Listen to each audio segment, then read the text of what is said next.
નમો દ્વૈ સૌર્યંતામ નમો દ્વૈ સૌર્યદામ નમો દ્વૈ સૌર્યામ નમો દ્વૈ સૌર્યામ નમો દ્વૈ સૌત્રિકાવતી સાવનમ ઓંકારમિંદુ સંયુક્ત નિત્યમ ધ્યાયંતિ યોગિન કામદમોક્ષદો શ્રી ઓંકારાય નમો નમઃ.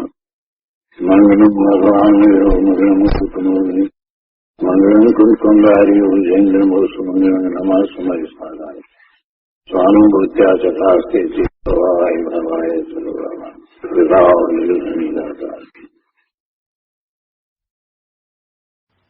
પંચાસ્તિકાય ભગવાન કુંકુંદાચાર્ય રચિત પંચાસ્તિકાય તથા ભગવાન અમૃતચંદ્રાચાર્ય રચિત પંચાસ્તિકાયની ટીકા સમય વ્યાખ્યા એનો સ્વાધ્યાય ચાલે છે. એમાં 20મી ગાથાનો સ્વાધ્યાય આપણે શરૂ કર્યો છે. 20મી ગાથા અને એનો અન્વયાર્થ અને ટીકાની શરૂઆત કરી છે. સહેજ પુનરાવર્તન કરીએ તો 20મી ગાથાના અન્વયાર્થમાં એમ કહ્યું કે જ્ઞાનાવરણ આદિ ભાવો જીવ સાથે સારી રીતે અનુબદ્ધ છે. તેમનો અભાવ કરીને તે અભૂતપૂર્વ સિદ્ધ થાય છે. કોણ સિદ્ધ થાય છે? જીવ સિદ્ધ થાય છે. અને શેનો અભાવ કરીને?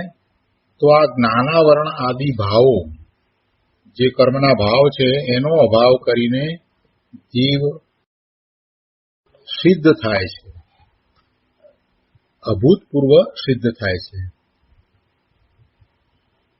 ટીકામાં સ્પષ્ટ કર્યું કે અહીં સિદ્ધને અત્યંત અસત ઉત્પાદનો નિષેધ કર્યો છે. અહીં સિદ્ધને અત્યંત અસત ઉત્પાદનો નિષેધ કર્યો છે. હવે અસતનો ઉત્પાદ નથી અને અહીંયા તો સિદ્ધની પર્યાય લીધી એટલે સિદ્ધની પર્યાય જીવની છે અને એવી પર્યાય થઈ તો એમાં અસત ઉત્પાદનો નિષેધ એટલે કે જે હોવાપણે ન હતું,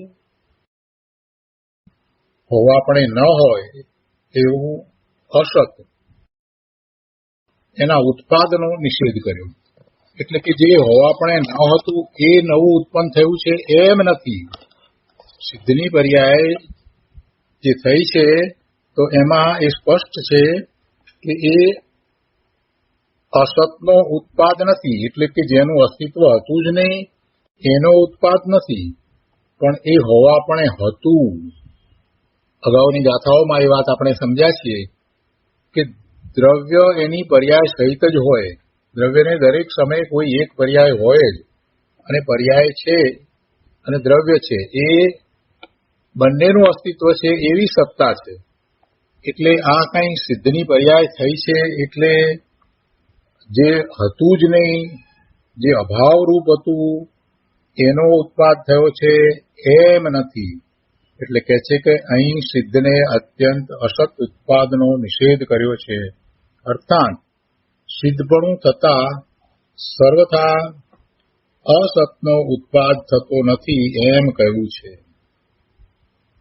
હવે આગળ એનો વિસ્તાર કરી અને સમજાવે છે કે જેમ થોડા કાળ સુધી અન્વયે સાથે સાથે રહેનારા. હવે આ સાથે સાથે રહેનારા થોડા કાળ સુધી એની વાત જે કરી છે એ કર્મ વિશેની વાત કરી છે.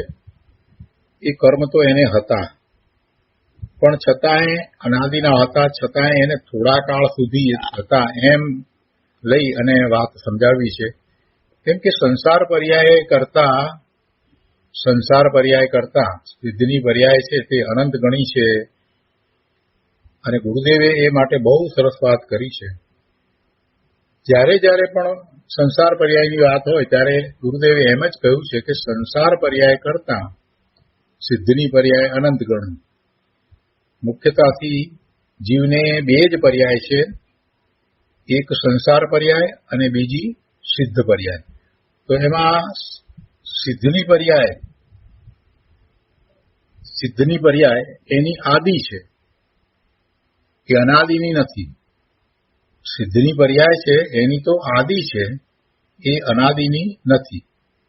અને એક વખત એવી સિદ્ધની પર્યાય થઈ ત્યાર પછી એની આદિ છે, ત્યાર પછીથી તે અનંતકાળ સુધી રહે છે, એટલે એ અનંત છે.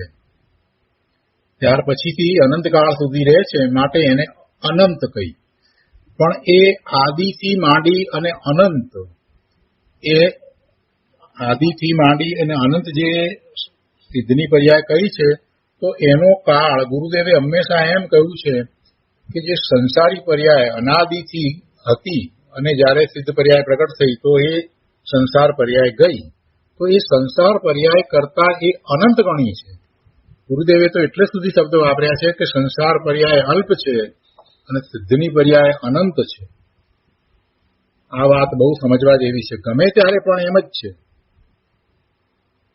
અનંતની અંદર બે ભાગ પાડવા બેસીએ છીએ.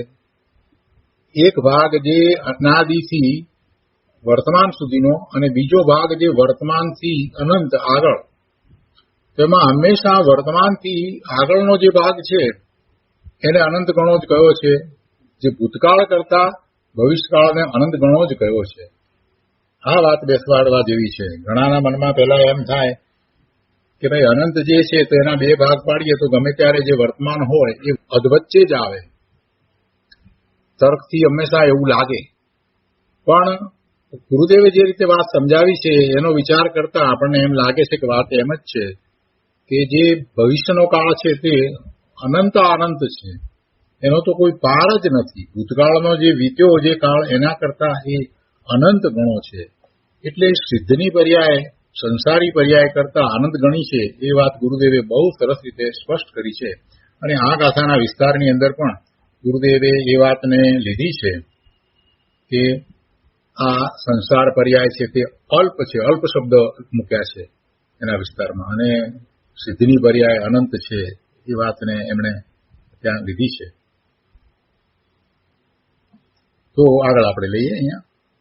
અહીંયા વાત ચાલે છે કે જેમ થોડા કાળ સુધી અન્વય રૂપે સાથે સાથે રહેનારા નામ કર્મ વિશેષના ઉદયથી રચાતા જે દેવાદિ પર્યાયો, જો નામ કર્મ વિશેષના એટલે પેલા જળ કર્મ નહીં સમજવાના. નામ કર્મ એ જળ કર્મ છે, બરાબર છે. એટલે એને કારણે દેવાદિ પર્યાયો છે એમ નથી. દેવાદિ પર્યાય તો જીવની છે અને એ નામ કર્મ વિશેષ એટલે કે એ કર્મ વિશેષ કયા એટલે એ બધા કર્મો એમાં આવી ગયા. તો એ બધાને કારણે જે પર્યાય થાય છે તો એ પર્યાય એ જળની પર્યાયની વાત નથી, પરંતુ એ જીવની પર્યાય છે. માટે ત્યાં સામે એવા કર્મો છે. જીવ પહેલા પૂર્વના ભાવની અંદર એ જે ભાવ કરે છે એવા એને બંધ પડ્યા અને પછી એના નિમિત્તે જળ કર્મ તો બંધાય છે. જળ કર્મ જે બંધાય એ કાળના રજકણો ભેગા થાય. જ્ઞાનાવરણીના આવે, દર્શનાવરણીના આવે, બધા પ્રકારના આવે. પછી આયુષ્યના બંધાય. તો એ બધા કર્મને રજકણો ભેગા થઈ અને કર્મરૂપ થાય. તો એની પહેલા જીવના જે ભાવ છે એ જીવના ભાવ મહત્વના છે. જેવા જીવ ભાવ કરે છે એવા એને બંધ પડે છે. એ પહેલા ભાવ બંધ હોય છે અને ભાવ બંધના નિમિત્તે પછી જળ કર્મનો બંધ એટલે દ્રવ્ય બંધતું હોય છે. એટલે અહીંયા જયારે આ વાત કરી છે તો એમાં જળ કર્મ નહીં સમજવાના, પણ એ જીવના જ ભાવ છે. કેમ કે શરૂઆતમાં ભાવ શબ્દ મૂક્યો છે. અન્વયાર્થની અંદર જે મૂક્યો છે શબ્દ એ ભાવ શબ્દ છે. જ્ઞાનાવરણ આદિ ભાવો જીવ સાથે સારી રીતે અનુબદ્ધ છે. જો ભાવ શબ્દ મૂક્યો છે, એક શબ્દનું અહીંયા તો મહત્વ છે. કુંકુંદાચાર્ય ભગવાને એમ જ્ઞાનાવરણ આદિને ભાવ કયા છે. જ્ઞાનાવરણાદ્યા ભાવા એમ કહ્યું છે. એટલે એ બધા ભાવ છે જીવે પૂર્વે કરેલા ભાવો. તો એ પૂર્વે કરેલા ભાવો જેના નિમિત્તે જળ કર્મ બંધાય છે. તો અહીંયા તો વાત એ કરવી છે કે જીવની એ ભાવ રૂપ એની પર્યાય થઈ છે અને એ કરેલા ભાવો એને કારણે એ થયું છે. એટલે કહે છે કે જેમ થોડા કાળ સુધી અન્વય રૂપે સાથે રહેનારા નામ કર્મ વિશેષના ઉદયથી રચાતા જે દેવાદી પર્યાયો એટલે આ થોડો કાળ સુધી આ પર્યાયો તો રહે છે. અને નામ કર્મ વિશેષના કઈ અને એમાં સાથે એ વાત પણ લેવી છે કે એવા શરીર વગેરે પ્રાપ્ત થાય છે. તો એવી એ દશા થઈ તો એવી પર્યાયોમાંથી પાછી બીજી પણ એવી ને એવી પર્યાય થાય. તો એ બીજી પર્યાય થાય છે તો શું થાય છે? તો કહે છે કે દેવાદી પર્યાયો તેમાંથી જીવને એક પર્યાય સ્વકારણની નિવૃત્તિ થતા નિવૃત્ત થાય. સ્વકારણની નિવૃત્તિ થતા નિવૃત્ત થાય એટલે કે એ મનુષ્યની પર્યાય થઈ કે દેવની પર્યાય જે થઈ એની નિવૃત્તિ એના પોતાના કારણે થાય. કેટલી બધી વાત, એક એક શબ્દ કેટલો મહત્વનો અહીંયા મૂક્યો છે કે સ્વકારણની નિવૃત્તિ થતા થાય. એમ નહીં કે પેલું કર્મ જતું રહ્યું માટે મનુષ્યની પર્યાય ગઈ, મનુષ્યનો દેહ એને છોડી દીધો, એમ નથી. એની પોતાની પર્યાય સ્વકારણથી બદલાઈ ગઈ. સ્વકારણની નિવૃત્તિ. સ્વકારણ પહેલા હતું. શું હતું? કે એની મનુષ્ય રૂપે કે દેવ રૂપે પર્યાય થવાનું કારણ એનું પોતાનું હતું. હવે એ કારણની નિવૃત્તિ થઈ એટલે પછી એ દેહ સાથેનો સંબંધ પણ છૂટી ગયો. અને પછી શું થાય? તો કે છે કે એવી સ્વકારણની નિવૃત્તિ થતા એ નિવૃત્ત થાય, એનાથી એ પર્યાયથી નિવૃત્ત થાય અને બીજો કોઈ અભૂતપૂર્વ પર્યાય જ ઉત્પન્ન થાય. જે પહેલા ન હતો એવો પર્યાય ઉત્પન્ન થાય. બીજો કોઈ અભૂતપૂર્વ પર્યાય જ ઉત્પન્ન થાય. તો જ્યારે એવો બીજો અભૂતપૂર્વ પર્યાય ઉત્પન્ન થાય, પહેલા ન હતો એવો પર્યાય ઉત્પન્ન થાય, તો ત્યાં શું છે? તો કહે છે કે ત્યાં અસતની ઉત્પત્તિ નથી. જેનો અભાવ હતો, હતું જ નહીં, એની કઈ ઉત્પત્તિ થઈ નથી. જે હતું એની જ અહીંયા ઉત્પત્તિ બતાવી છે. એટલે કે જે સતપણે હતું, હોવાપણે હતું, જેનું અસ્તિત્વ હતું, એનો આવિર્ભાવ થયો છે. એ માત્ર અહીંયા દેખાયું છે, જણાયું છે, ખુલ્લું થયું છે. એટલે જે પર્યાય હતી જ ખરેખર એ નવી કોઈએ કરી છે એમ નહીં, પણ જે હતી જ એટલે એ સત રૂપે હતી જ એની ઉત્પત્તિ છે. એમાં અસતની ઉત્પત્તિ નથી. એનું અસ્તિત્વ હતું જ નહીં, એની ઉત્પત્તિ હોતી જ નથી.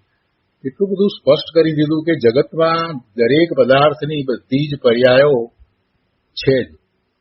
એનું એક્ઝિસ્ટન્સ છે, એનું હોવાપણું છે, પણ એ અવ્યક્ત છે.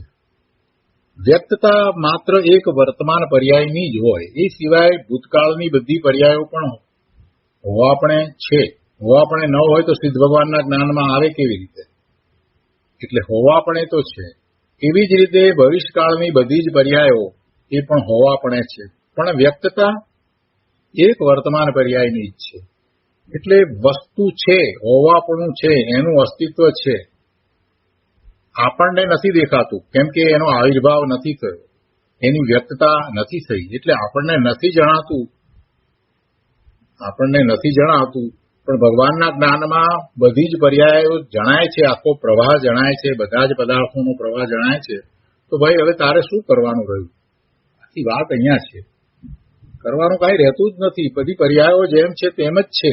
તું નકામાનો બહારમાં રાચી રહ્યો છો, બહારમાં રાગ દ્વેષના ભાવે થઈ રહ્યો છે, આ બધું જે કરી રહ્યો છો, પણ પ્રભુ બધું નિશ્ચિત છે. અહીંયા ક્રમબદ્ધ પર્યાયની વાત આખી આવી જાય છે. અસતનો ઉત્પાદ નથી.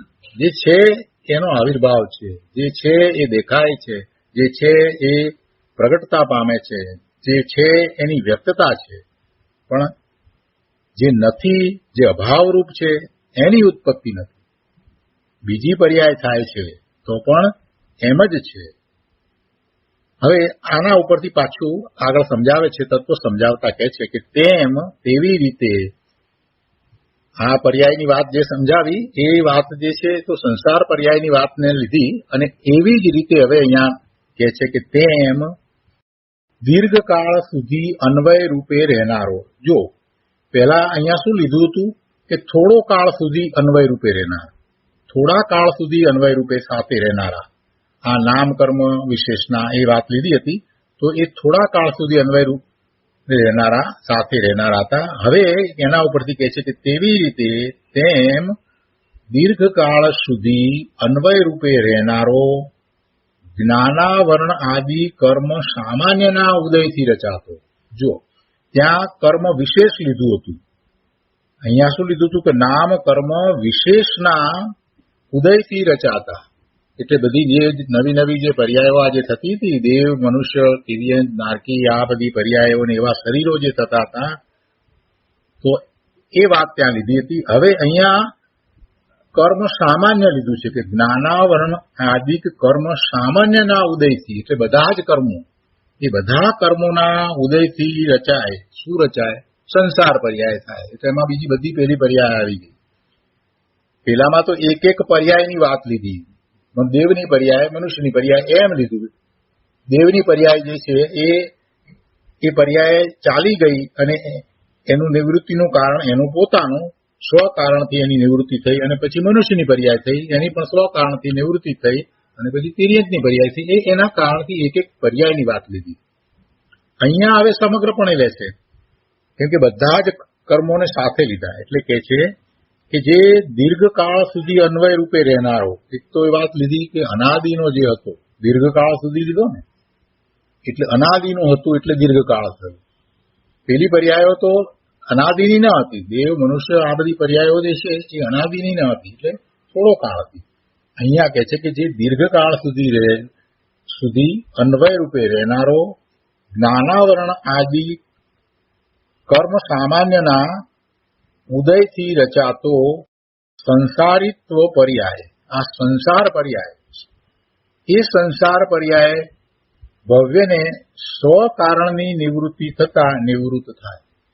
આખો સંસાર પર્યાય જે દીર્ઘકાળથી સાથે રહેલો છે, જેમાં આ નિમિત્ત તરીકે જે આ બધા કર્મ છે, તો કે જ્ઞાનાવરણ આદિ કર્મ સામાન્યના ઉદયથી રચાતો સંસારી પર્યાય, આ સંસાર પર્યાય એ ભવ્યને સ્વકારણની નિવૃત્તિ થતા, એટલે એના પોતાના કારણની નિવૃત્તિ થતા, એટલે સંસારના કારણની નિવૃત્તિ થતા એ સંસાર પર્યાય નિવૃત્ત થાય અને અભૂતપૂર્વ, પૂર્વે નહીં થયેલો એવો, પૂર્વે ક્યારેય નહીં થયેલો એવો સિદ્ધત્વ પર્યાય ઉત્પન્ન થાય. તો ત્યાં અસતની ઉત્પત્તિ નથી. પેલું નવી પર્યાય જે થતી હતી, દેવની પર્યાયમાંથી મનુષ્યની પર્યાય થતી હતી, તો ત્યાં એમ કહ્યું કે એ પર્યાય થાય છે તો કાંઈ ત્યાં અસતની ઉત્પત્તિ નથી. એવી જ રીતે અહીંયા સિદ્ધની પર્યાય થાય તો ત્યાં પણ એમ કહે છે કે એમાં અસતની ઉત્પત્તિ નથી.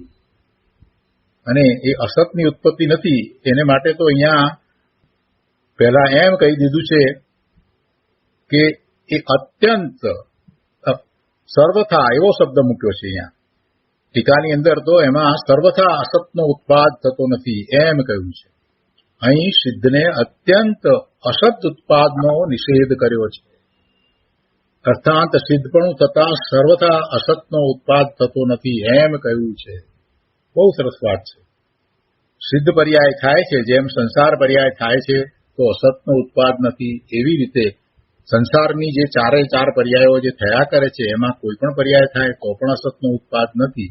એવી રીતે જ્યારે એ બધી જ સંસાર પર્યાય આખી જે અનાદિથી છે એ બધી સંસાર પર્યાયો એને એકમાં લઈ લઈએ તો એની નિવૃત્તિ થતા સિદ્ધની પર્યાય ઉત્પાદ થાય છે, તો એમાં અસતનો ઉત્પાદ નથી. હવે એ વાતને આખી દ્રષ્ટાંત દ્વારા અહીંયા સમજાવી છે, અને દ્રષ્ટાંત પણ ઘણું મહત્વનું છે. દ્રષ્ટાંતમાંથી પણ બીજી ઘણી બધી વાત નીકળે છે. તો આગળ કહે છે, અમૃતચંદ્રાચાર્ય ભગવાન સમજાવે છે કે વળી વિશેષ સમજાવવામાં આવે છે, જેવી રીતે જેનો વિચિત્ર ચિત્રોથી ચિત્ર વિચિત્ર નીચેનો અર્ધભાગ કેટલોક ઢંકાયેલો અને કેટલોક અણઢંકાયેલો હોય.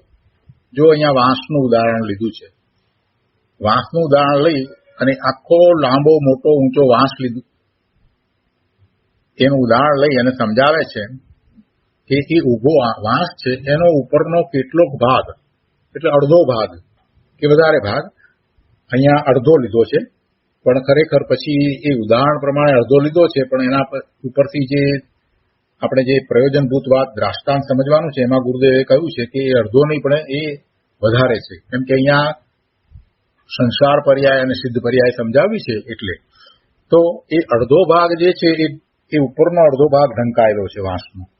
નીચેનો જે અડધો ભાગ જે છે એ નીચેના અડધા ભાગની અંદર એ ઢંકાયેલો પણ થોડોક ભાગ છે અને બીજો કેટલોક ભાગ ઢંકાયા વગરનો પણ છે. હવે નીચેનો અડધો ભાગ જે છે એની ઉપર ચિત્ર દોરાયેલું છે, એની ઉપર રંગબેરંગી ચિત્ર થયેલા છે નીચેના અડધા ભાગ ઉપર. ઉપરનો અડધો ભાગ છે એની ઉપર કોઈ ચિત્રણ નથી. ઉપરના અડધા ભાગ ઉપર કોઈ ચિત્રામણ નથી, એ ચોખ્ખો છે અને ઢંકાયેલો છે. નીચેનો અડધો ભાગ છે એની ઉપર ચિત્રામણ છે અને એમાંનો પણ કેટલોક ભાગ ઢંકાયેલો છે. હવે જે ઢંકાયેલો ભાગ નથી એવો નીચેનો ભાગ જેની ઉપર ચિત્રો છે એ જોઈ અને કોઈને એમ જ અનુમાન થઈ જાય કે ઉપરનો બધો આખો ભાગ જે છે એ પણ ચિત્રાયેલો હશે, એવું અનુમાન થઈ જાય. પણ વાસ્તવમાં એમ નથી. ઉપરનો જે ભાગ જે છે એ તો ચિત્રામણ વગરનો જ છે, બિલકુલ ચિત્રામણ વગરનો છે અને ઢંકાયેલો છે. અને નીચેનો જે અડધો ભાગ લીધો એમાંનો ચિત્રાયેલો ભાગ છે એ ઢંકાયા વિનાનો છે, એટલે એ દેખાય છે.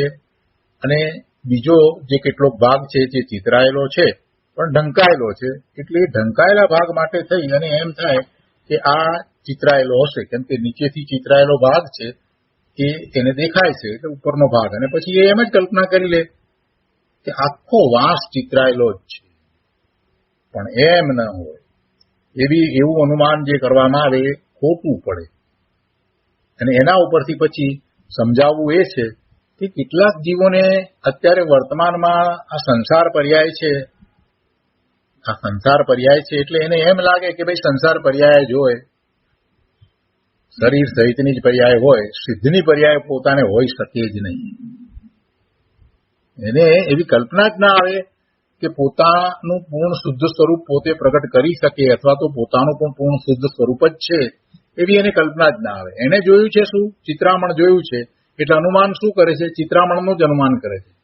પોતાને આ સંસાર અવસ્થા છે તો એ સંસાર અવસ્થાને પાછો જોયા કરે છે, એટલે એને એમ જ થાય કે ભાઈ જીવને સંસાર અવસ્થા જ હોય, એનું અનુમાન એવું જ થાય.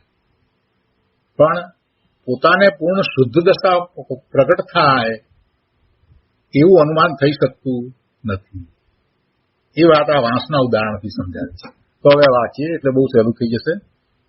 શું કહે છે કે જેવી રીતે જેનો વિચિત્ર ચિત્રોથી ચિત્ર વિચિત્ર નીચેનો અર્ધ ભાગ કેટલોક ઢંકાયેલો છે અને કેટલોક અણઢંકાયેલો હોય, તથા સુવિશુદ્ધ એટલે અચિત્રિત ઊંચેનો અર્ધ ભાગ ચિત્રાયો નથી એવો ઉપરનો અડધો ભાગ એકલો ઢંકાયેલો જ હોય, એવા બહુ લાંબા વાંસ ઉપર દ્રષ્ટિ મૂકતા તે દ્રષ્ટિ સર્વત્ર વિચિત્ર ચિત્રોથી થયેલા ચિત્ર વિચિત્રપણાની વ્યાપ્તિનો નિર્ણય કરતી થકી.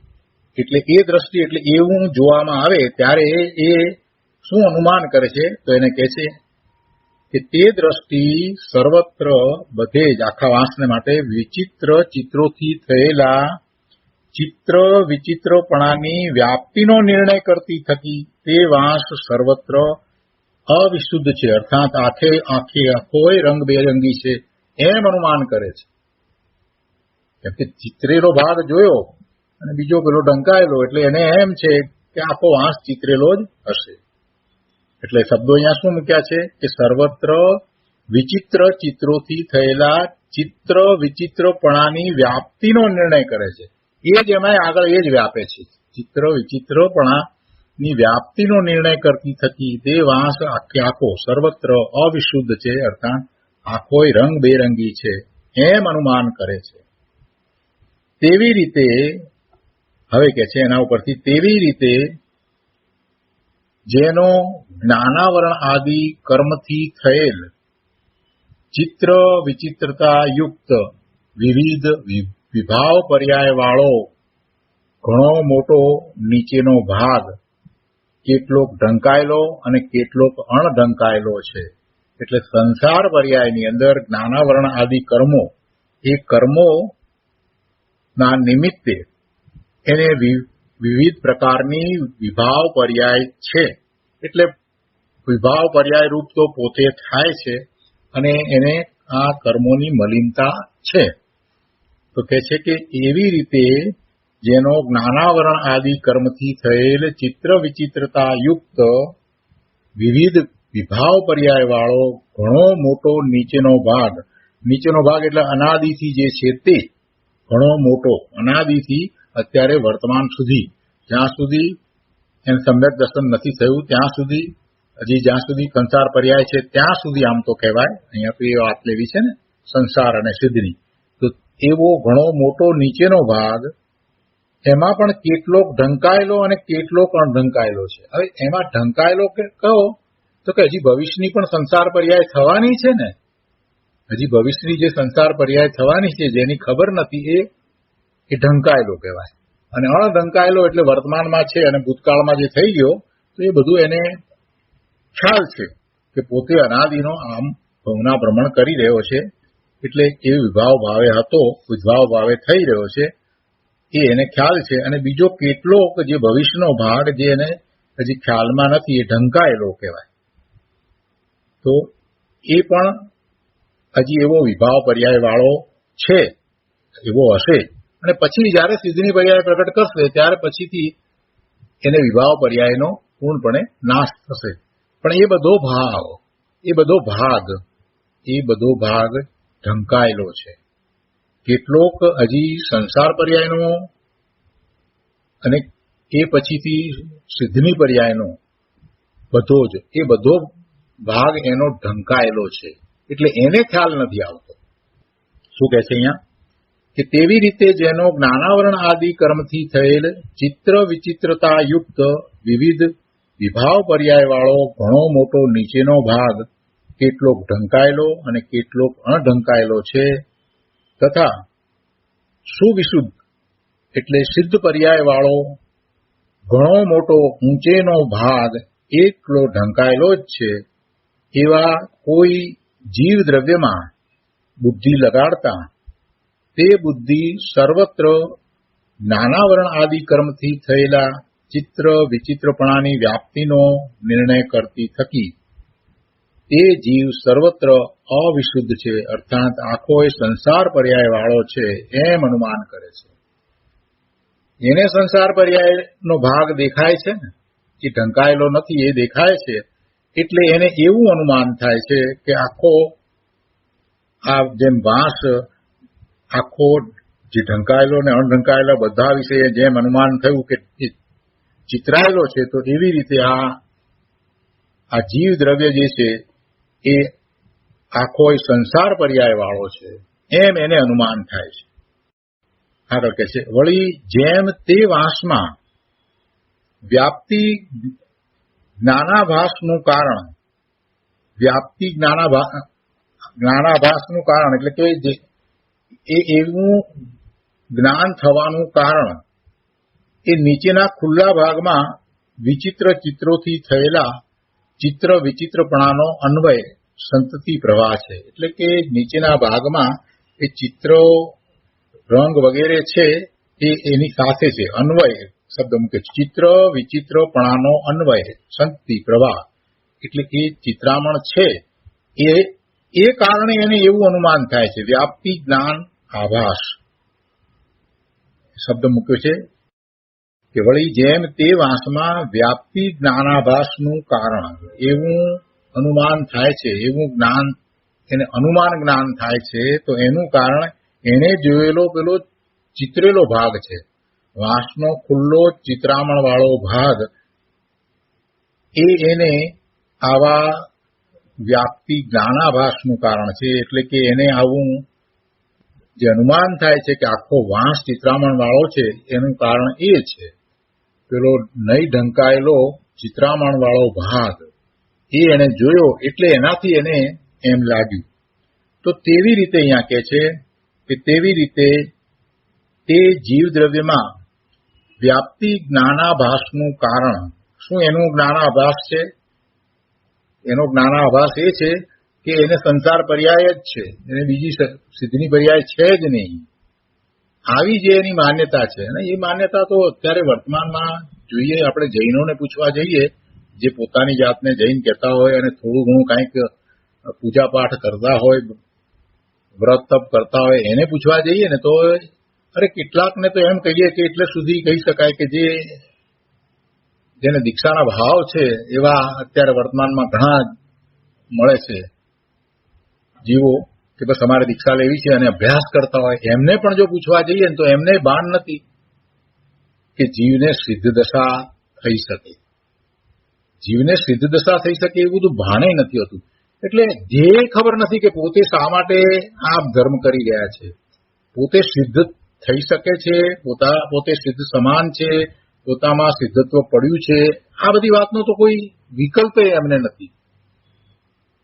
હમણાં જ આવો એક પ્રસંગ બન્યો, કોઈકને એવું પૂછવાનું થયું કે તમે આ બધું આ કરી રહ્યા છો તો શા માટે કરી રહ્યા છો, તો એ તો ભાન જ ન હતું કે સિદ્ધ દશા છે અને સિદ્ધ દશા પ્રગટ કરવી છે, પોતાનું પૂર્ણ શુદ્ધ સ્વરૂપ છે એ પ્રગટ કરી શકાય એવું છે અને એ અમારું ધ્યેય છે, આવો તો કોઈ વિકલ્પ પણ ન મળે. એટલે સિદ્ધ દશા છે એવું બહુ ઓછા લોકોને ખ્યાલ છે, અને પોતાની સિદ્ધ દશા છે એની વાત છે. અહીંયા તો સિદ્ધ દશા તો જાણે કે ભગવાન થઈ ગયા એમની સિદ્ધ દશા હોય, પણ આપણી કઈ થોડી હોય, આપણી સિદ્ધ દશા થોડી થાય. આવું જેને મનમાં થઈ ગયું છે એ પુરુષાર્થ શું કરશે? આ વાત અહીંયા આચાર્ય ભગવાને મૂકી છે કે ભાઈ તારી સિદ્ધ દશા છે, તું જે અનુમાન કરી રહ્યો છે તો ખોટું અનુમાન કરી રહ્યો છે. તું સંસાર દશાને જોઈ રહ્યો છે, સંસાર પર્યાયને અનુભવી રહ્યો છે અને તને એમ જ લાગે છે કે આ સિવાય બીજી કોઈ પર્યાય હોય જ નહીં, અહીંયાથી મનુષ્યમાંથી બસ આ શુભભાવ વગેરે થાય એને તું ધર્મ માને અને એના દ્વારા બસ દેવગતિ થાય, એથી આગળ તું કોઈ વિચારી જ નથી શકતો. સંસાર પર્યાય તો ઊભી ઊભી જ રહી. તું મનુષ્યમાંથી દેવ થાય તો શું થયું? સંસાર પર્યાય જ રહી. તું એ તો વિચારી જ શકતો નથી. આ સંસાર પર્યાય છે એ ચિત્રામણ છે અને દેવની પર્યાય છે એ ચિત્રામણ છે. એટલે તે તો કલ્પના કરી તો શું કરી, અનુમાન કર્યું તો શું કર્યું? સંસાર પર્યાયનું જ અનુમાન કર્યું. અને આમ જ થઈ રહ્યું છે જગતમાં. આચાર્ય ભગવાને એક એક શબ્દ બહુ સમજપૂર્વક મૂક્યો છે. અમૃતચંદ્રાચાર્ય ભગવાનની આ જ વિશેષતા છે કે જગતના જીવોને આવું જ અનુમાન થઈ રહ્યું છે.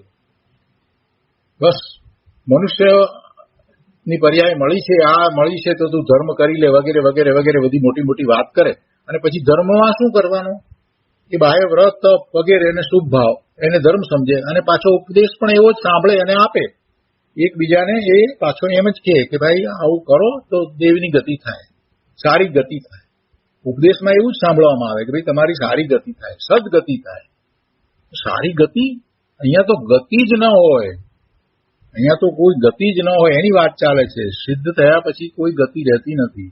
પણ આવી તો એને કલ્પના નથી. એટલે એને અનુમાન શેના ઉપરથી થયું? એને તો દેવ મનુષ્ય તિર્યંત નારકી બસ આ ચાર, એમાં હવે પોતે કંઈક ધર્મ ધ્યાન કરશે તો દેવની ગતિ થશે, નહીં કરે તો તિર્યંતમાં જશે અથવા તો નરકમાં પણ ચાલ્યો જાય. બસ આટલી જ વાત છે. કેમ કે એવું જ જોયું છે. એટલે વાંસના ઉદાહરણમાં એ વાત મૂકી દીધી છે કે ભાઈ તે ચિત્રામણ વાળો ભાગ જે ઢંકાયેલો ન હતો, ખુલ્લો હતો, એને જોયો અને તને કલ્પના એમ થઈ ગઈ કે બધો ભાગ ચિત્રામણ વાળો જ છે, આખો વાંસ ચિત્રામણ વાળો જ છે. ચિત્રામણ વિનાનો વાંસ હોઈ શકે જ નહીં. તને તો એમ અનુમાન થયું. ચિત્રામણ વિનાનો વાંસ હોઈ શકે નહીં એવું તારું અનુમાન બિલકુલ ખોટું છે. કેમ કે એ કઈ નવીન વસ્તુ નથી. અહીંયા તો વાત એ લીધી ને અસતનો ઉત્પાદ નથી. એટલે એ સિદ્ધની પર્યાય છે એ અસતનો ઉત્પાદ નથી. એ સિદ્ધની પર્યાય હોવા પણ છે ને છે. સિદ્ધની પર્યાયની તું કલ્પના નથી કરતો એ વાત જુદી છે. તું અનુમાન નથી કરી શકતો એ તારો દોષ છે. પણ એથી કરીને સિદ્ધની પર્યાય નથી એમ નથી. તારી સિદ્ધની પર્યાય છે અને તારી સંસાર પર્યાય કરતા અનંત ગુણી અનંત કાળની એ સિદ્ધની પર્યાય છે. એવી સરસ વાત મૂકી છે અહીંયા. તો અહીંયા કહે છે કે આને જ્ઞાનાભાસનું કારણ શું છે? આ જીવ દ્રવ્યને આવો જ્ઞાનનો આભાસ એનું કારણ શું છે? તો કે નીચેના ખુલ્લા ભાગમાં જ્ઞાનાવરણ આદિ કર્મથી થયેલા ચિત્ર વિચિત્રપણાનો અન્વય છે. વળી જેમ તે વાંસમાં ઉપરના ભાગમાં વિશુદ્ધપણું છે, કારણ કે ત્યાં વિચિત્ર ચિત્રોથી થયેલા ચિત્ર વિચિત્રપણાના અન્વયનો અભાવ છે. ત્યાં ચિત્રામણ નથી, વાંસના ઉપરના ભાગમાં ચિત્રામણ નથી, એટલે સુવિશુદ્ધપણું છે.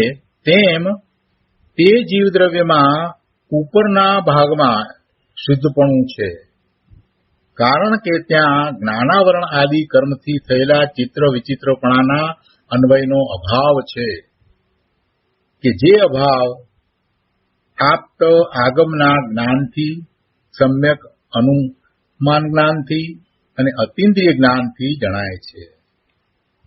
પેલું જે અનુમાન હતું એ તો એને સંસાર પર્યાયને જોઈને કરેલું, પણ હવે એ કહે છે કે ભાઈ તારે પણ સિદ્ધપણું છે ઉપરના ભાગમાં. એટલે હવે પછી જ્યારથી તારી સિદ્ધ દશા થાય ત્યાર પછીથી એવું એ ઉપરના ભાગમાં.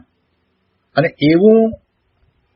એવું તને કઈ રીતે ખ્યાલમાં આવે? પેલું તો તારું અનુમાન હતું, પણ હવે કહે છે કે એવું કઈ રીતે તને ખ્યાલમાં આવે કે ઉપરના ભાગમાં જ્ઞાનાવરણ આદિ કર્મ રહિત દશામાં, એટલે એવા અન્વયના અભાવરૂપ દશામાં તારી પૂર્ણ શુદ્ધ દશા છે, એવું તને કઈ રીતે ખ્યાલમાં આવે?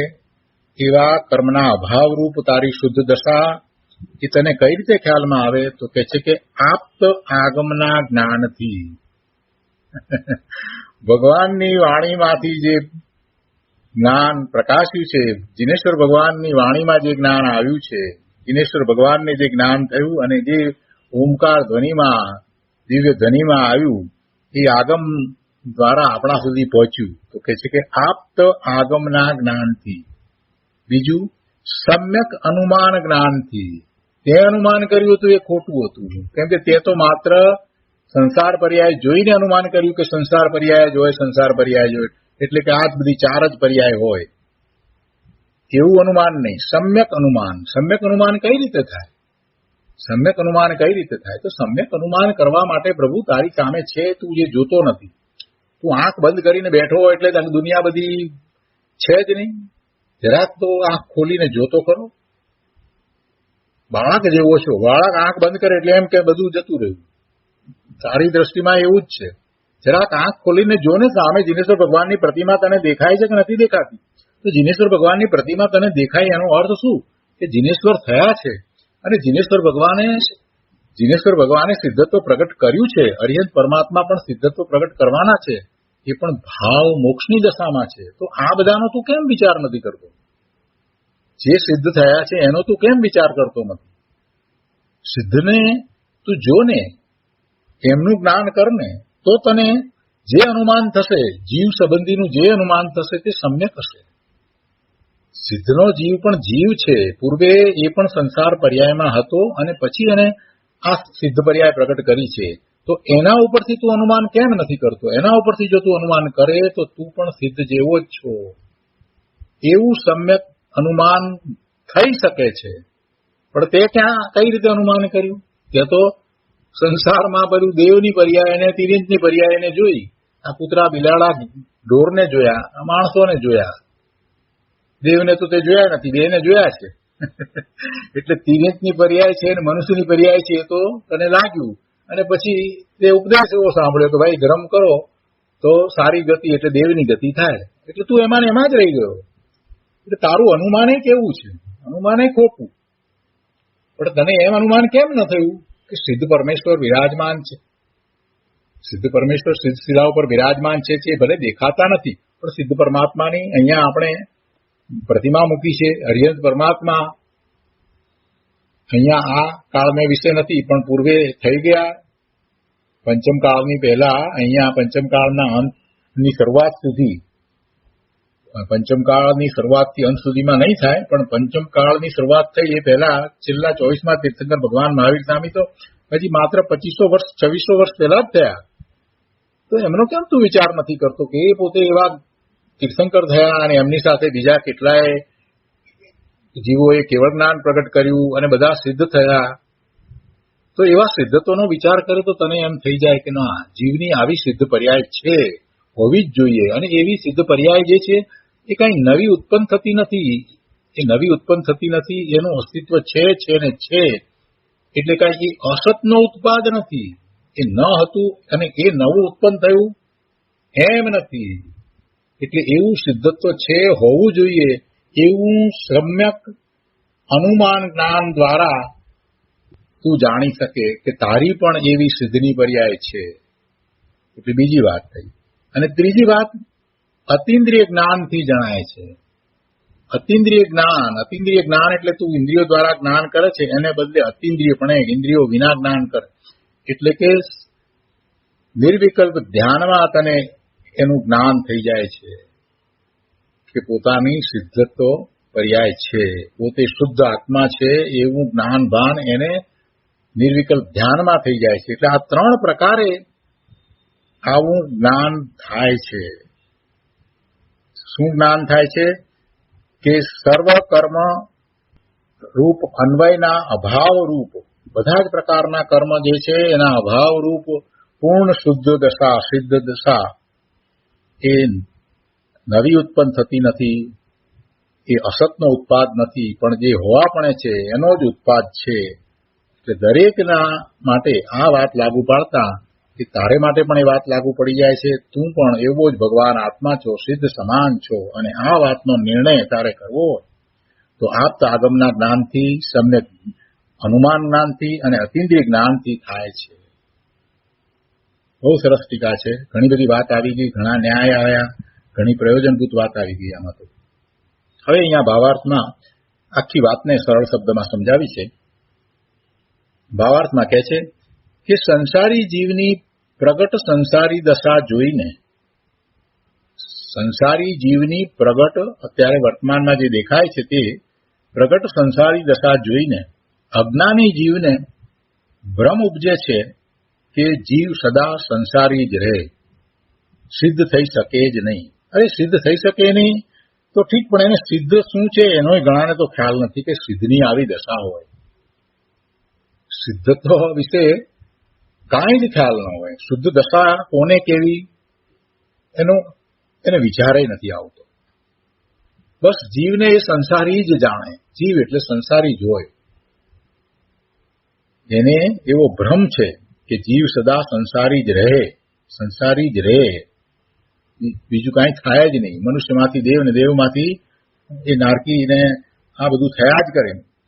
મનુષ્યમાંથી દેવ, દેવમાંથી તિર્યંચ અને તિર્યંચમાંથી પાછો મનુષ્ય કે નારકી એમ થયા જ કરે છે. મનુષ્યના ભાવ તો બહુ ઓછા, મનુષ્યના ભાવ તો બહુ ઓછા. સૌથી વધારે તો તિર્યંચના. મનુષ્ય કરતા અસંખ્યાત ગણા, મનુષ્ય કરતા અસંખ્યાત ગણા નારકીના, અને એના કરતા અસંખ્યાત ગણા દેવના, અને એના કરતા અસંખ્યાત ગણા તિર્યંચના. સૌથી વધારે તિર્યંચના. દેવના ભાવે ઘણા જ છે. કહે છે કે જો સિદ્ધ થાય તો સર્વથા અસત ઉત્પાદનો પ્રસંગ આવે, આવી એની માન્યતા છે કે જીવ સદા સંસારી જ રહે, સિદ્ધ થઈ શકે જ નહીં. અને જો સિદ્ધ થાય તો સર્વથા અસત ઉત્પાદનો પ્રસંગ આવે, જે ન હોય એવું થાય, હતું જ નહીં એવું થાય. તો કહે છે કે એમ નથી, એ અસતનો ઉત્પાદ નથી, પણ એ સતનો ઉત્પાદ છે. જે હોવાપણે હતું એટલે સિદ્ધની પર્યાય હોવાપણે હતી, એનો ઉત્પાદ છે. એમાં અસતનો ઉત્પાદ નથી. પણ અજ્ઞાની એમ માને છે કે અસતનો ઉત્પાદ છે. અજ્ઞાનીની માન્યતા એવી છે કે જીવ સદા સંસારી જ રહે, એક વાત. બીજી વાત, સિદ્ધ થઈ શકે જ નહીં. અને ત્રીજી વાત, જો સિદ્ધ થાય તો સર્વથા અસત ઉત્પાદનો પ્રસંગ આવે. આવી ઊંધી માન્યતા અજ્ઞાનીની છે. પરંતુ અજ્ઞાનીની આ વાત યોગ્ય નથી. આગળ કહે છે, જેવી રીતે જીવને દેવ આદિ રૂપ એક પર્યાયના કારણનો નાશ થતા તે પર્યાયનો નાશ થઈ અને અન્ય પર્યાય ઉત્પન્ન થાય છે. જીવ દ્રવ્ય તો તેનું તેજ રહે છે. તેવી રીતે જીવને સંસાર પર્યાયના કારણભૂત મોહ, રાગ, દ્વેષ આદિનો નાશ થતા, એટલે બધા જ કર્મોની મલિનતા ચાલી જાય અને પૂર્ણ શુદ્ધ દશા પ્રાપ્ત થાય. તો કહે છે કે તેવી રીતે જીવને સંસાર પર્યાયના કારણભૂત મોહ રાગ દ્વેષ આદિનો નાશ થતા સંસાર પર્યાયનો નાશ થઈ સિદ્ધ પર્યાય ઉત્પન્ન થાય છે. જીવ દ્રવ્ય તો તેનું તે જ રહે છે. સંસાર પર્યાય અને સિદ્ધ પર્યાય બંને એક જ જીવ દ્રવ્યના પર્યાયો છે. વળી અન્ય પ્રકારે સમજાવવામાં આવે છે. હવે અહીંયા આપણું દ્રષ્ટાંત લઈ અને સમજાવે છે કે ધારો કે એક લાંબો વાંસ ઉભો રાખવામાં આવ્યો છે. તેનો નીચેનો કેટલોક ભાગ રંગબેરંગી કરવામાં આવ્યો છે અને બાકીનો ઉપરનો ભાગ અરંગી એટલે રંગ વગરનો સ્વાભાવિક શુદ્ધ છે. આ વાંસના રંગબેરંગી ભાગમાંનો નીચેનો જે ભાગ અડધો ભાગ રંગબેરંગી છે એમાંનો કેટલોક ભાગ ખુલ્લો રાખવામાં આવ્યો છે અને બાકીનો બધો રંગબેરંગી ભાગ એ ઢાંકી દેવામાં આવ્યો છે અને આખો એ રંગ વિનાનો અરંગી ભાગ એ પણ ઢાંકી દીધેલો છે.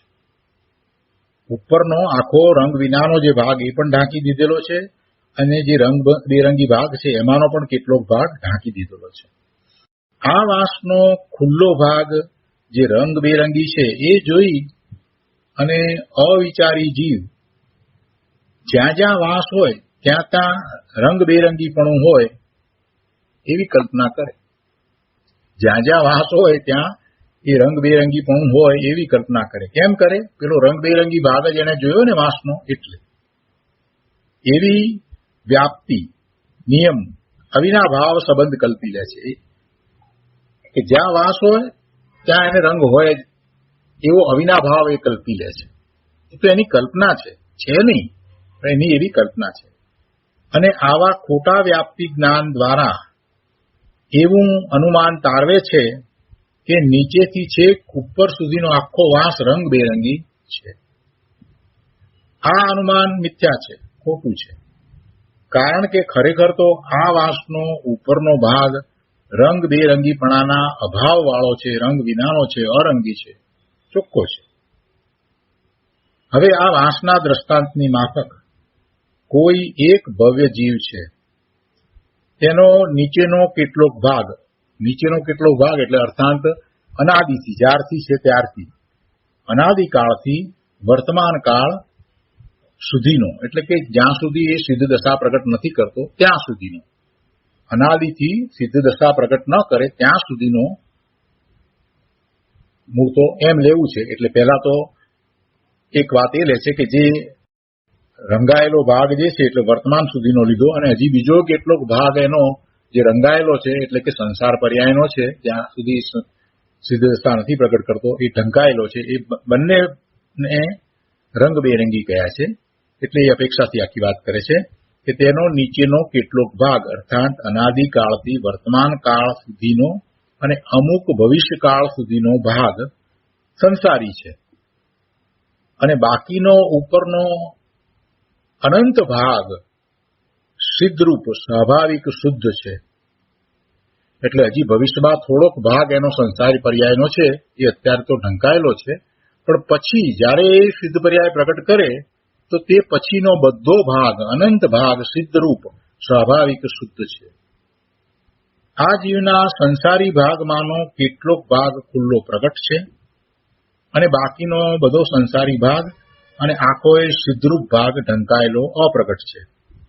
આ જીવનો ખુલ્લો પ્રગટ ભાગ સંસારી છે. એ સંસારી ભાગને જોઈને અજ્ઞાની જીવ જ્યાં જ્યાં જીવ હોય ત્યાં ત્યાં સંસારીપણું હોય એવી વ્યાપ્તિ કલ્પી લે છે, એવું મિથ્યા અનુમાન કરે છે, ખોટું અનુમાન કરે છે. અને આવા ખોટા વ્યાપ્તિ જ્ઞાન દ્વારા એવું અનુમાન તારવે છે કે અનાદિ અનંત આખો જીવ સંસારી છે. પેલો સંસાર જ જોયો છે ને એટલે એને એમ જ છે કે જીવને સંસાર જ હોય. આ અનુમાન ખોટું છે, મિથ્યા છે. કારણ કે આ જીવનો ઉપરનો ભાગ અમુક ભવિષ્યકાળ પછીનો બાકીનો અનંત ભાગ સંસારીપણાના અભાવવાળો છે, સિદ્ધરૂપ છે. એમ સર્વજ્ઞ પ્રણીત આગમના જ્ઞાનથી, સમ્યક અનુમાન જ્ઞાનથી અને અતિન્દ્રિય જ્ઞાનથી સ્પષ્ટ જણાય છે. આમ અનેક પ્રકારે નક્કી થાય છે કે જીવ સંસાર પર્યાય નષ્ટ કરી સિદ્ધ પર્યાયે પરિણમે ત્યાં સર્વથા અસતનો ઉત્પાદ થતો નથી. આ સંસાર પર્યાય આખી ચારે ચાર ગતિ એ બધી નિવૃત્તિ થઈ ગઈ. એ નિવૃત્તિ થઈ ગઈ અને સિદ્ધની પર્યાય જયારે પ્રગટ થઈ તો એ અસતનો ઉત્પાદ નથી. એ પર્યાય હતી, હોવા પણ હતી, એ ઢંકાયેલી હતી, એટલે એને અનુમાન નહોતું થતું.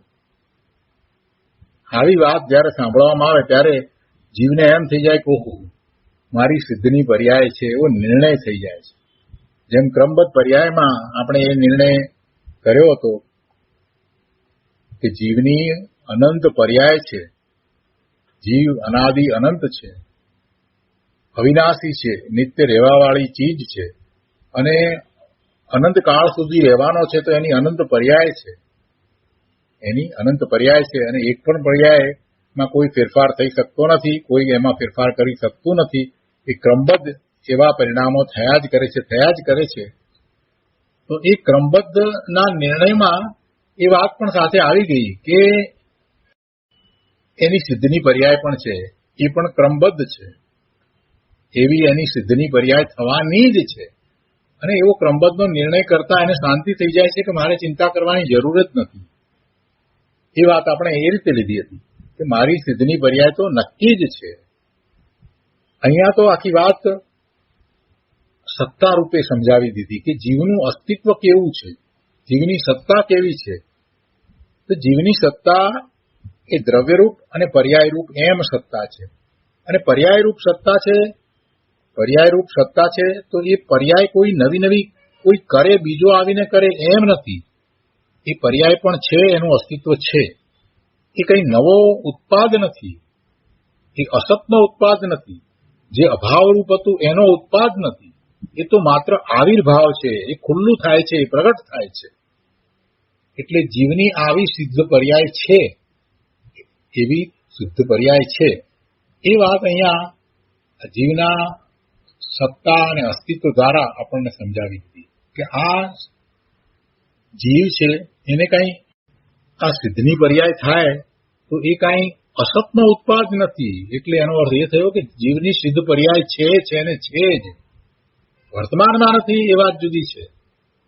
અહીંયા વર્તમાનની વાત નથી કરતા, કેમ કે વર્તમાન તો એક સમયનું છે અને વર્તમાન તો જ્યાં આપણે ઉભા રહીને દ્રષ્ટિ કરીએ તે વર્તમાન છે અને એની આગળ ને પાછળ ભૂત અને ભવિષ્ય છે. એટલે વર્તમાનની વાત નથી. મૂળ વાત એ છે કે એની એ સિદ્ધ અવસ્થા પણ છે, હોવા પણ છે. એ નવી કઈ ઉત્પન્ન થવાની નથી, એ છે જ, જે છે એની પ્રગટતા છે. આટલી મોટી વાત છે. મારી સિદ્ધની પર્યાય છે અને ક્રમબદ્ધમાં આપણે એ પણ નક્કી કર્યું કે એ પણ નિશ્ચિત છે, કોઈ એને ફેરફાર કરી નાખે એમ પણ નથી. તો હવે આ બારમાં ફાંફા મારવાનું કાંઈ પ્રયોજન રહેતું જ નથી. જેને બારમાં હજી ફાંફા ચાલી રહ્યા છે, જેને હજી આ વાતનો વિશ્વાસ નથી આવતો, ક્રમબદ્ધનો પણ નિર્ણય નથી થતો, એને માટે એમ સમજવું કે એને ક્રમબદ્ધમાં હજી ઘણો કાળ બાકી રહ્યો છે. જેને હજી એવો વિશ્વાસ નથી બેસતો એને ક્રમબદ્ધમાં હજી ઘણો કાળ બાકી રહ્યો છે સિદ્ધત્વ માટે, ઘણો કાળ બાકી રહ્યો છે. જેને આ વાતનો નિર્ણય થઈ જાય છે એને ઓછો કાળ બાકી રહ્યો છે. જેને સત્વરે નિર્ણય થઈ જાય છે અને પોતે પોતાના સ્વરૂપ તરફ વળી જાય છે, બસ, તો એને અતિ અલ્પ સમયમાં કેવળ જ્ઞાન થવાનું જ છે. એટલે આ ક્રમબદ્ધ પર્યાય જે છે એની વાત ઉપરથી પણ એનો નિર્ણય થઈ જાય છે કે જીવ ક્યાં છે, વર્તમાન દશાથી હવે સિદ્ધ દશા કેટલી દૂર છે, એ વાત પણ આપોઆપ પોતાને જ સમજાઈ જાય છે. કેમ કે સિદ્ધ દશા તો નિશ્ચિત છે. કેટલી બધી સરસ વાત છે આમાં. સિદ્ધ દશા નિશ્ચિત છે, એ નવી ઉત્પન્ન થવાની નથી અને ક્રમબદ્ધમાં થવાની છે. તો પછી મારે શું કરવા પણ રહ્યું? કોઈ એમ કે તો નિશ્ચિત છે, થવાની છે, ત્યારે થશે. અત્યારે તો અમે અમારી રીતે વર્તીએ છીએ. તો એનો અર્થ એ થયો કે એ મિથ્યા દ્રષ્ટિ અજ્ઞાની વર્તમાન પર્યાય એની અજ્ઞાનની ને મિથ્યાત્વની છે, એને હજી ઘણો કાળ બાકી છે. કોઈ એમ કે વાત બરાબર સાચી છે, ક્રમબદ્ધ પર્યાયનો અમને નિર્ણય થાય છે, અકર્તા ભાવનો નિર્ણય થાય છે, અને અમારા સિદ્ધત્વનો પણ અમને નિર્ણય થાય છે. અમારું સ્વરૂપ પૂર્ણ શુદ્ધ જ છે. વર્તમાન પર્યાયમાં મલિનતા છે, પણ અમારું સ્વરૂપ તો શુદ્ધ જ છે, અને એવું શુદ્ધ સ્વરૂપ પ્રગટ કરવા માટે અમે સક્ષમ છીએ, આવો પણ અમને નિર્ણય થઈ જાય છે. તો એમ સમજવું કે આ જીવને હવે ઘણો કાળ બાકી રહ્યો નથી. એને ક્રમબદ્ધમાં જ થવાનું છે અને પુરુષાર્થપૂર્વક જ થવાનું છે, પણ હવે એને ઘણો કાળ બાકી રહ્યો નથી. એનું સિદ્ધત્વ નજીકમાં જ છે. અને કોઈ જીવને તો આ વાત સાંભળતાની સાથે બધું છૂટી જાય છે, દ્રષ્ટિ સ્વરૂપ તરફ વળી જાય છે, અને એ સમ્યક દર્શન પ્રગટ કરી અને વારંવાર પોતાના સ્વરૂપમાં જ ચાલ્યો જાય છે. તો સમજવું કે એને તો હવે એકાદ બે ભવ જ બાકી રહ્યા છે. એટલે બધું જ થાય છે તો ક્રમબદ્ધમાં, બધું જ થાય છે તો પુરુષાર્થપૂર્વક, અને બધાનું જ સિદ્ધત્વ નિશ્ચિત છે. અત્યારે વર્તમાનમાં તું જે વિચારે છે એના ઉપરથી ખ્યાલ આવે છે કે ભાઈ તું ક્યાં ઉભો છો. માત્ર અત્યારે વર્તમાન દશાનો ખ્યાલ આવે છે, બાકી તારું સિદ્ધત્વ પણ નિશ્ચિત છે. અહીંયા તો આચાર્ય ભગવાને એ વાત કરી દીધી. એટલે કે છે કે આમ અનેક પ્રકારે નક્કી થાય છે કે જીવ સંસાર પર્યાય નષ્ટ કરી સિદ્ધ પર્યાય પરિણમે ત્યાં સર્વથા અસતનો ઉત્પાદ થતો નથી. આવી વાત છે. તો અહીંયા આ 20મી ગાથા પૂરી થાય છે. આ ગાથા ઉપર ગુરુદેવ કાનજી સ્વામીએ ઘણો વિસ્તાર કર્યો છે. 3 પ્રવચન છે, અને શરૂઆતના 2 પ્રવચનની અંદર આ દ્રષ્ટાંત વગેરે પણ બહુ ખાસ સમજાવ્યા નથી. પછી 3જા પ્રવચનમાં દ્રષ્ટાંતની વાત લીધી છે. પણ પહેલા જે પ્રવચનો જે 2 લીધા છે એની અંદર ગુરુદેવે ઘણી પ્રયોજનભૂત વાત સમજાવી દીધી છે. બહુ શાંતિથી, એકાગ્ર ચિત્તથી એ બધી વાતને વાંચી, વિચારી અને સમજવાની જરૂર છે. તો મારી બધાને ખાસ અનુમોદના છે કે આવતા સ્વાધ્યાયમાં આપણે ગુરુદેવના પ્રવચનો લઈએ તે પહેલા બધા એ પ્રવચન વાંચીને આવે તો વધારે અનુકૂળતા રહેશે. આજનો સ્વાધ્યાય અહીંયા સુધી રાખીએ છીએ. હવે સુખધામ બોલીએ. સુખધામ અનંત સુસંત ચરી દિન રાત રહે